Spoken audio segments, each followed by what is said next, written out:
Entre enquête, empoisonnement et rivalité à la cour impériale, Les Carnets de l'apothicaire est un excellent manga qui parle d'une jeune fille médecin en Chine, mais bien plus que ça. Par contre, le titre est mensonger, à aucun moment ça parle de carnet. Bienvenue dans Manga Express, installe-toi bien et laisse un like si la vidéo te plaît. Alors j'ai bien précisé la version de Neko Kurage qui est éditée chez Kiun, parce qu'il y a une autre version qui est éditée chez Mana Books, mais les deux sont tirés du même light novel de Natsu Yuga. Personnellement, après avoir vu l'anime, je savais que la version de Kiun était la plus populaire en France, et puis après avoir feuilleté les deux dans un magasin, je me suis dit que je préférais celle de Kiun parce que les dessins sont quand même plus jolis. Donc si t'es passé à côté de cet énorme succès, Les Carnets de l'apothicaire, de quoi ça parle? Mao Mao est une jeune fille qui habite en Chine, dans le quartier des plaisirs qui est à côté du palais impérial. Du haut de ses 17 ans, elle travaille comme apothicaire, c'est-à-dire médecin qui utilise des plantes pour faire des remèdes.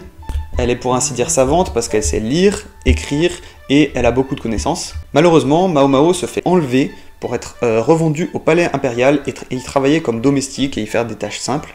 Elle essaye de ne pas faire de vagues le temps de trouver une solution pour pouvoir rentrer chez elle parce qu'il y a son père qui l'attend. Mais sa curiosité et son envie de faire le bien sont piquées lorsqu'elle entend des histoires d'empoisonnement. Les concubines, c'est-à-dire les femmes qui pourraient devenir la femme de l'empereur, sont victimes d'un mauvais sort, leurs bébés sont malades et pourraient mourir. Lifa, l'une des concubines, accuse Gyokuyo, une autre concubine, de lui avoir lancé une malédiction. Mao Mao, en voyant ça, elle analyse les causes du problème, elle leur fait parvenir un message anonyme pour pouvoir les aider sans attirer l'attention sur elle. Ainsi, Lifa, qui n'a pas écouté le conseil, voit son bébé mourir, alors que Gyokuyo, qui l'a écouté, a réussi quand même à sauver son bébé. Un nouveau personnage se révèle alors, Jinchi, qui est en quelque sorte le responsable de la cour intérieure. C'est lui qui est chargé de retrouver la personne qui a envoyé le message anonyme, et ce que Mao Mao elle a pas pensé, c'est que y a pas beaucoup de gens qui savent lire et écrire parmi les domestiques. C'est comme ça que Jinchi arrive à la piéger, et loin de ce qu'il s'imaginait, il y a Gyokuyo qui va la remercier et qui va lui proposer d'entrer à son service. On suivra alors les intrigues de Mao Mao en tant que dame de compagnie de la concubine, mais également en tant que goûteuse, car son passé d'apothicaire lui permet de détecter les poisons et de fabriquer des remèdes. C'est pas les seules choses qu'elle va faire, parce qu'au bout d'un moment on tournerait un petit peu en rond, elle profitera de ses connaissances pour cuisiner ou fabriquer des choses qui sont hors de son domaine d'expertise. Jinchi va régulièrement solliciter Mao Mao, car il a repéré son esprit brillant, et il va la solliciter pour résoudre des mystères parfois complexes.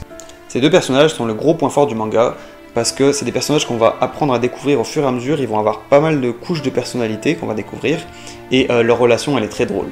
J'en avais pas parlé jusque là, mais Jinchi c'est un homme qui est très beau et séducteur. Toutes les domestiques elles sont en admiration devant Jinchi, mais Mao Mao c'est la seule à résister, parce qu'elle voit qu'il en joue, au point même d'en être dégoûtée, ce qui donne lieu à des scènes très drôles. Et au fur et à mesure, ils vont lentement s'habituer l'un à l'autre. Tout ça pour dire que soit vous allez adorer ce duo, et donc l'œuvre en général, soit vous n'allez pas accrocher à ce duo et vous risquez de un petit peu passer à côté de l'œuvre. Mais personnellement j'ai été conquis par Mao Mao, autant son intelligence que parfois ses réactions enfantines et ses petits péchés mignons. Les dessins sont magnifiques, pour la version de Neko Kurage en tout cas. Les concubines ont des beaux visages, des belles coiffures, on voit qu'il y a du soin qui a été apporté aux accessoires, aux vêtements. Les décors sont malheureusement beaucoup moins mis en avant que dans l'animé, qui a sublimé l'œuvre. Certains points sont un peu plus approfondis dans le manga, d'autres un peu plus dans l'animé, mais c'est toujours un peu le cas quand c'est une adaptation. On peut dire que les deux œuvres sont complémentaires en tout cas. En bref, j'adore cette ambiance assez sérieuse avec quelques touches d'humour. On est dans un univers chinois assez peu vu dans le manga. En même temps, il y a une rivalité entre la Chine et le Japon. Je sais que Kingdom se passe aussi en Chine, alors je l'ai pas vu, mais peut-être que si ça te plaît, tu pourrais essayer de regarder Kingdom et ça pourrait te plaire aussi.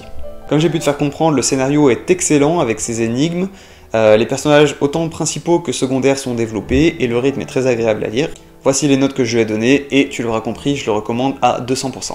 Ma copine m'a offert ce coffret collector sur les 3 premiers tomes, donc ma critique se basera essentiellement sur ces 3 premiers tomes et le visionnage de l'animé en 24 épisodes, qui est terminé chez Crunchyroll.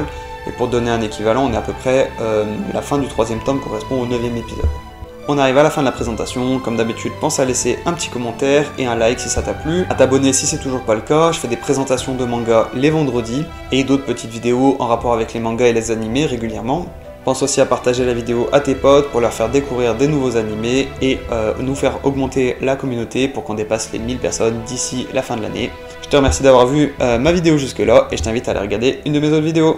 Ciao!